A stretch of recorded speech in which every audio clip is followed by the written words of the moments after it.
Good evening, everybody. It's me, Comic Crack. It's Sunday. This is the Sunday wrap of what I read this week. It's going to be shaky cam this week, Sunday, because it's a Star Trek earthquake. Because my tripod is at my other space with my musical gear and stuff, and I forgot to bring it home. So, first, I just wanted to quickly talk about this. For those of you that know, this is MF Doom and Mad Lib. It's their infamous Mad Villain record, an absolute classic. It's just incredible. It's been reissued along with another MF Doom project, King Ghidorah, Take Me to Your Leader. That album. I'm hoping Madlib has teased for many years that there's so much more material that he could easily do a part two to this album, and he's kind of been teasing it for a long time. So fingers crossed. I'm hoping that because they're reissuing this, that maybe we're a little closer to that material being released, especially now that Doom's passed. It would be fantastic to get some more music. This is just an incredible album. If you don't know Madlib, he's got a million projects. If you don't know Doom, he's got a million albums. They're all worth checking out as far as I'm concerned. But if you're brand new to both of them, if you haven't heard anything, this is a fantastic place to start with this sucker. So really glad to get my hands on that because the aftermarket for that album is fucking ridiculous. So not too much to read this week. I didn't talk about this one this afternoon. We had our chat on Ross's channel this week, just an hour and a half, because neither of us had read too much. I didn't talk about this one on the show. I figured it was better for this format here, in interior and laid out. This is Trigor Labyrinth, Matt Fury, Skinner, and Will Sweeney. Inside, they do say dedicated to Charles Burns and Gary Panter. They had done a similar book where it was a flip book to create different characters. Each artist contributing, in this case, three artists contributing a number of designs and then dividing it up into three parts. So you get a chance to kind of mix and match. Um, I'm here for Will Sweeney. He's one of my all-time favorites. He's an incredible artist. Um, but Skinner is equally impressive with some of his paintings and things. Matt Fury, while I know the name, I'm not super familiar with his comics. I of course know him like the rest of us with his, what is it, Pepe the Frog or something like that, whatever the hell that thing was called. And that documentary on Matt Fury, I've talked about when I first saw it years ago at this point. It is just incredible, and it's well worth checking out. It's fascinating kind of using him and his art as a jumping off point to talk about a whole bunch of different topics and how people are manipulated and how images can be used and propaganda and all these kind of issues that we face all throughout our history, I think. Um, the hell is that? And of course, as usual, I don't remember what the hell the movie is called, but if you type in Matt Fury film, it'll come up. I'm sure there's trailers on YouTube. For all I know, maybe the whole thing has made it to YouTube at this point. Feels Good Man, I think is what it's called.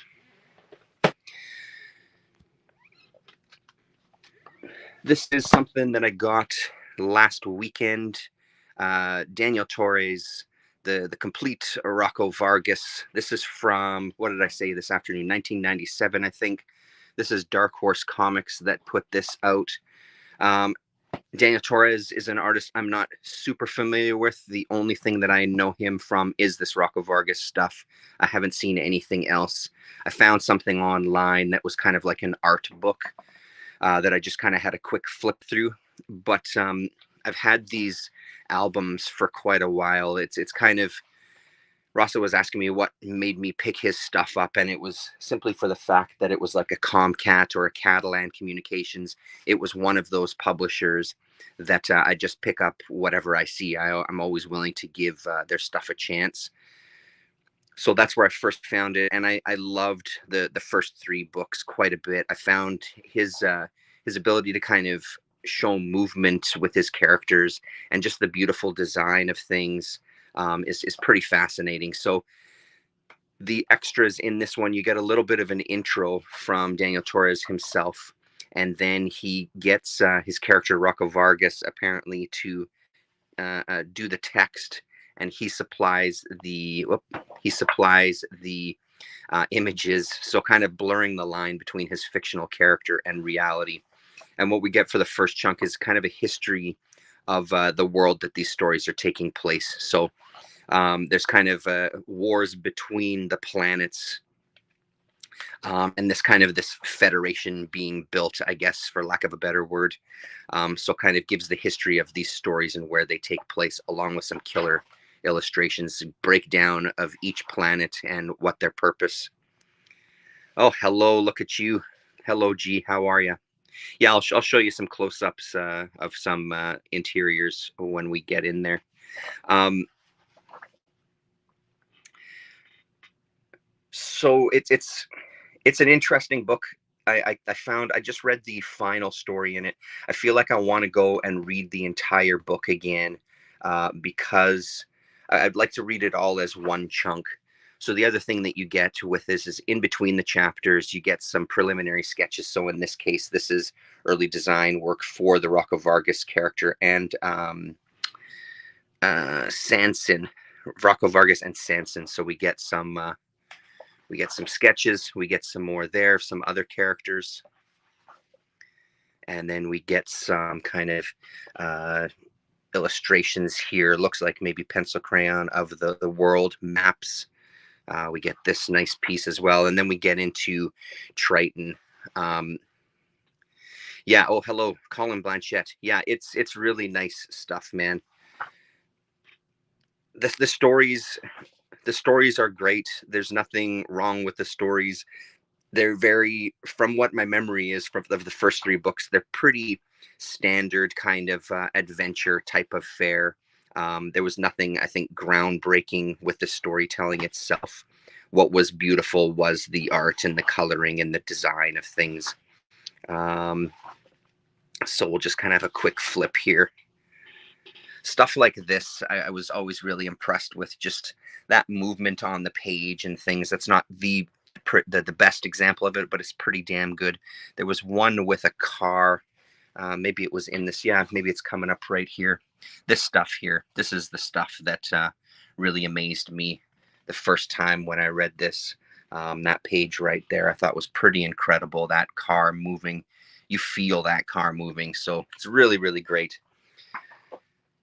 So we'll skip ahead briefly to the final story, which is called The Distant Star. So the whole series wraps up with Rocco kind of talking to his small group of friends and reliving kind of his origin story to some degree, talking about how he first met the professor. I'm going to blank on a whole bunch of names, but how he met the people that he's kind of appeared in this entire story with.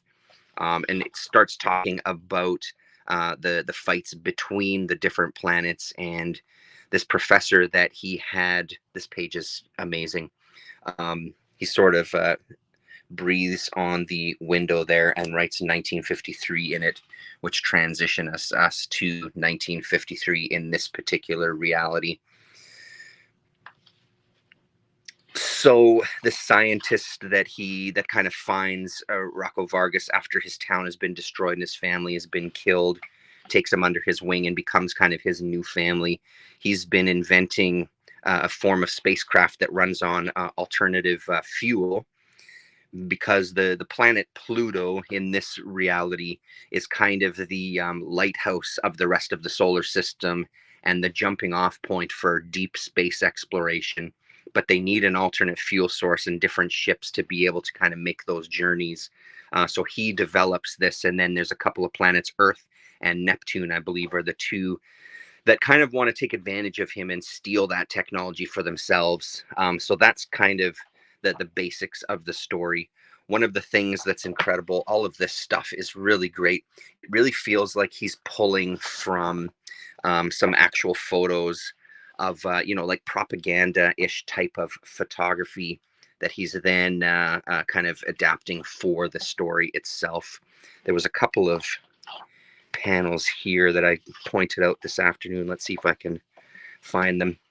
So the problem with forgetting the tripod, it's not as easy doing this one-handed. I'm going to switch and see if I have a little more success here.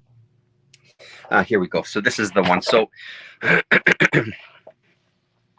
sorry about that. There you go. You're back. Hello, Gorvidal. How are you? Very fashionista. Looks great. Got to find it. Yeah, I think you would dig it, Gus, if you like what you're seeing here. It's kind of this mix of Charles Burns-ish. It's hard to get away from that when you're dealing with this kind of line work. So it's this stuff here that really felt like there were these kind of, propaganda-ish type of posters. This one here resonated with me. So in 1919 here in Winnipeg, there was the Winnipeg General Strike, and it was one of the strikes that kind of sort of was a linchpin to a lot of strikes across Canada, and then that moved in across North America. Not that we were the first, but it was one of those things that kind of happened. There's a bunch of photos of it, or there's a few photos of it, and one of them they're flipping over a streetcar, and this is very reminiscent of that to me. We still have a sculpture downtown that kind of shows that moment. It's a streetcar that's kind of half buried into the sidewalk. Maybe if I'm around sometime that area, I'll take a photo and post it on the Twitter. But that really resonated with me. That image there, I thought was very, very reminiscent of that stuff. So, and stuff like this is just really gorgeous. The coloring in this is so beautiful. So that was it. Like I said, it's a good story. I enjoy this stuff. I don't know if it's some of the best stuff I've ever read in my life, but it's really, really nice to kind of flip through and sit with.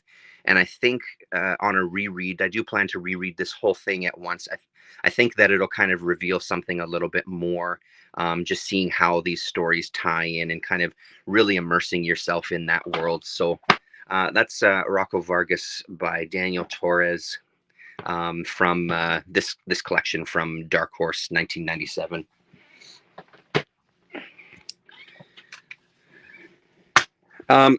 For the stroll down memory lane for Mr. T. Fuller here, Drawn and Quarterly.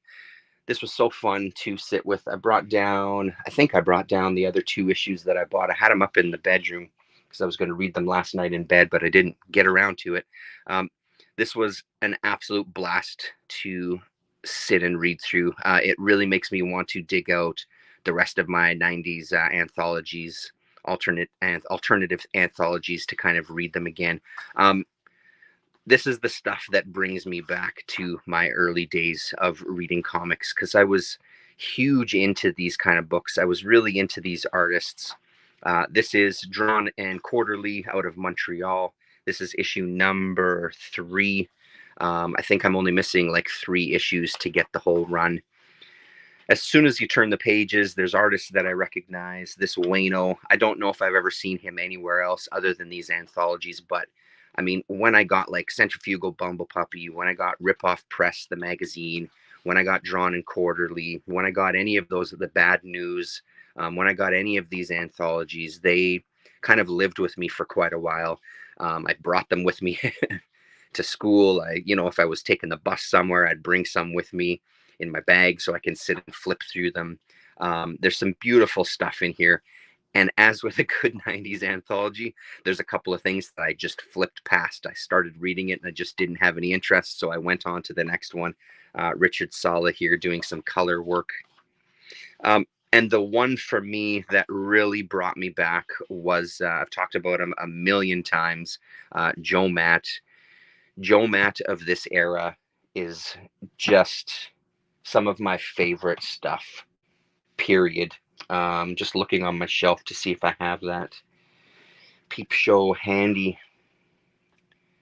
Let me see. No, I don't have it in the Canadian section on my bookshelf. I don't know what the hell I've done with it. Anyway, there was a collection called Peep Show that has all of the Joe Matt stuff from John and Quarterly in one kind of handy dandy magazine. I love his storytelling. I love his small panels.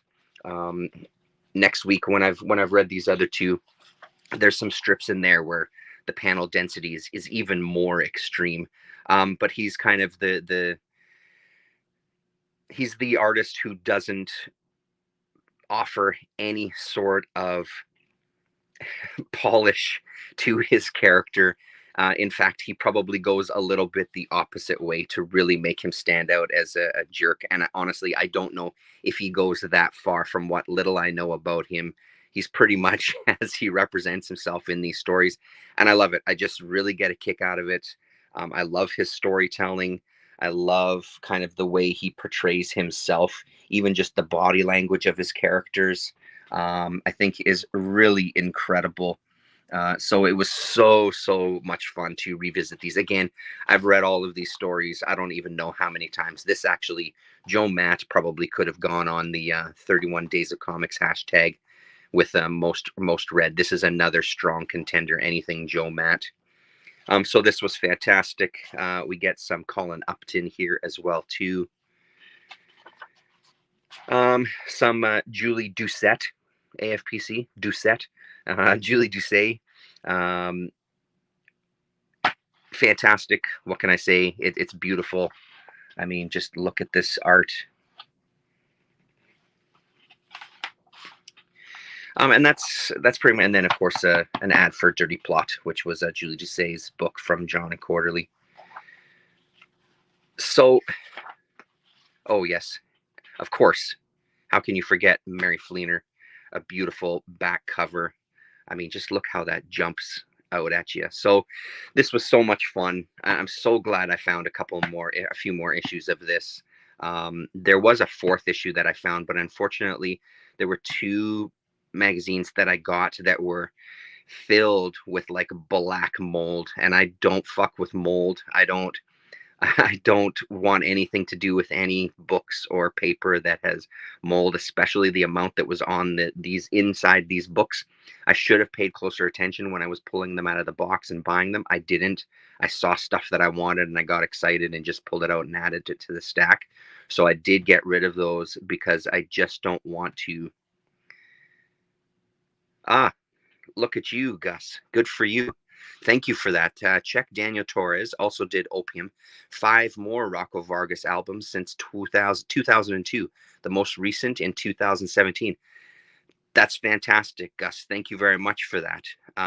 That's really great to know. I will absolutely keep digging then. It's good to get the right information in the stream there. So anyway, there was one more issue of this, and there was an issue of Comics Journal, an interview with Alan Moore in it, talking big numbers and some other stuff. Now, I think I have that interview in a Comics Journal book collection of interviews. I'm sure it collects all the Alan Moore stuff in that book, but it was an issue of the magazine I didn't have. But like I said, it was just filled with black mold as you went into the book, and it got pitched. I ain't messing around. Anyway, so not too much more to go here, just two more books. So this is Autumnland's Tooth and Claw. I'm reading this with my daughter. There's 14 issues. I've got the whole run. I've had the whole run for quite a long time and always meant to read it. Now that Lillian is getting a bit older, and we've started reading more things together, I'm starting to try to get a little more adventurous, especially going into my collection. We started reading Kaya together as well too. We read the first 4 issues of that. I've talked about that before though, so I didn't feel the need to kind of mention it in the stream today or even tonight. I'm still missing issue number 5 from Kaya, and I'm having a hard time finding it. I may have to order it, but this is something that we're tackling. I read the first issue myself, and I wasn't 100% sure, but I thought I'd give it a shot. It's always one of those things with my kids. It's always been pretty easy to tell with them. They're very upfront when they think something is too much because it's happened in the past. So I knew that she would stop me if it was too much. Issue 2 gets a little violent. Then there's some F-bombs that our main champion character drops. It's not like she hasn't heard me swear like a fucking sailor. So that stuff didn't bother her too much, but just checked in with her on the violence part of it. And she was fine with it. And she's actually now really getting into the story. When we finished issue 4, it was, lots of questions of like, what do you think is going to happen? This is what I think. And I think about this character, and who's your favorite character? Who do you not like? So she's really getting invested in it. So I'm looking forward to it. And then Damien was telling us this afternoon that apparently it was never finished. And all of that time there's supposed to be some more stories.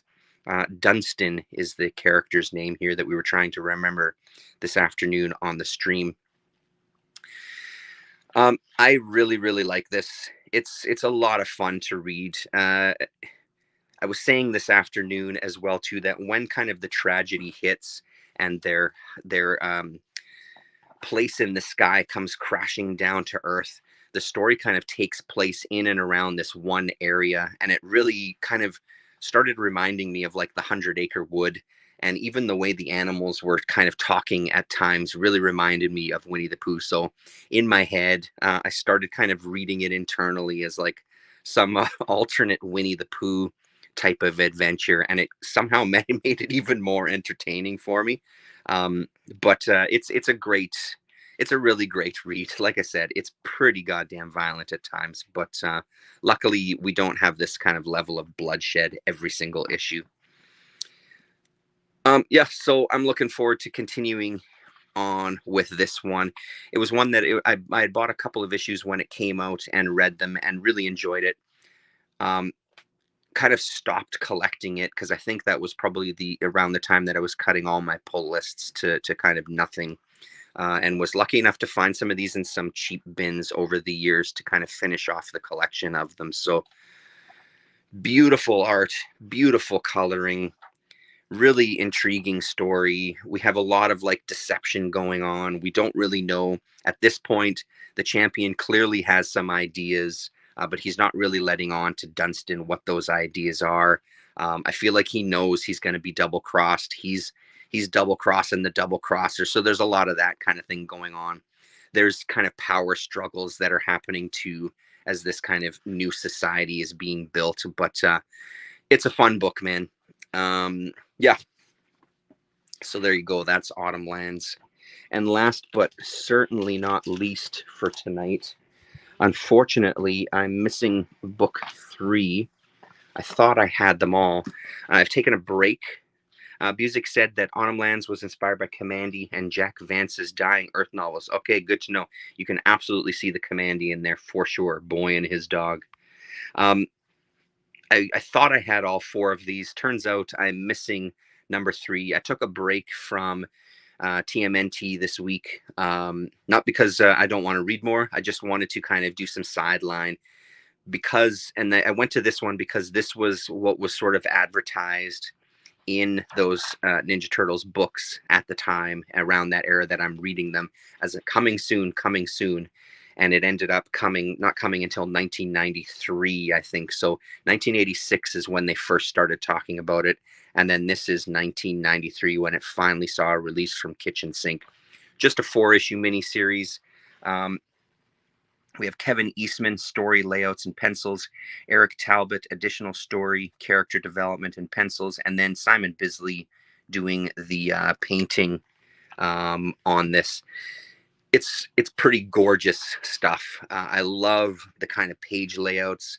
There's a lot of kind of smaller panels to break up the page and really kind of show the action. The story itself, I guess, is okay. I mean, it's good enough. There's nothing here to write home about as far as the story goes. What I did enjoy with this first issue is, not a spoiler, just kind of as you go through the first few pages, you meet this, what you think is your main character, until she gets dispatched.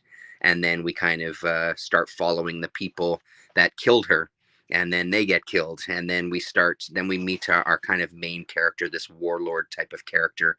The second issue, we'll flip through the second issue because it's pretty much a fight through the whole thing, and it's pretty great.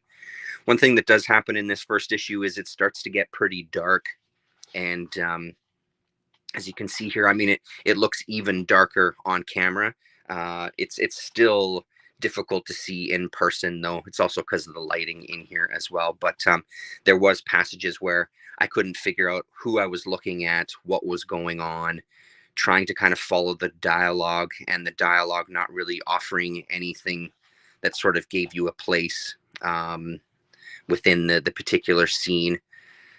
So that was a bit of a struggle, and fortunately, when issue 2 comes along, that has been rectified. We'll have a quick look here. The coloring is much better in the second issue, so it makes me feel like they saw the way the first one was translated. Also, now I'm just noticing as well too, this is different paper in here too. This is glossier paper stock in issue number 2 compared to the first one, but they really do a good job of kind of solving that problem. But I mean, look at these pages. They're just beautiful. The storytelling here is on par, but it is about the painted art. With a guy like Bisley, I always feel like there's going to be that, Glenn Danzig-ish type of monster creation that feels really polished. But because this is Talbot and Eastman, there's that rough TMNT sort of style that he's painting over, and I think that really lends itself to something special. Yeah, amazing stuff. I'm on the lookout for issue 3, and hopefully I can find that. Like, look at this stuff here. Really, really nice. And like I said, there's nothing to write home about this in this book. It's just a fight. It's just a battle. It's 2 warring empires wanting to dominate the region here, as far as I can tell so far.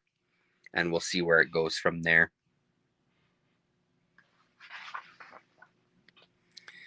There we go. Like, check this shit out. It's pretty incredible. Slices his damn top of his head off. Popping a mushroom. Pardon me. And then from the creators of Melting Pot, something called Project X. Explosive full color comic, 40 action pages, enormous color poster, exclusive trading cards. That's the time. Safety sealed in a gold poly bag. Ooh la fucking la. Plus other surprises. I have no idea. Oh, it says on sale now, so I guess it came out. Limited to only 100,000 copies. That's a hell of a thing to see there. Yeah, I've never seen this around. I'll have to poke around and see what that looks like. And then you get the inside back cover. So really great. Just a quick look at the cover of issue 4. I haven't read this one yet, but let's hope I can find a copy of issue 3. So that, my friends, is it. Thank you very much for hanging out. It's good to see you all. Make sure you check out Colin's channel. Check out Damien's channel. Gus hasn't done a video in a long time. He should rectify that. Gore Vidal has been doing some videos. He put one out today, I think. Make sure you kind of check everybody's stuff out. Did I miss anybody else here? No, I think that's it. Thanks very much for hanging out, guys, and we'll see you next week. Later.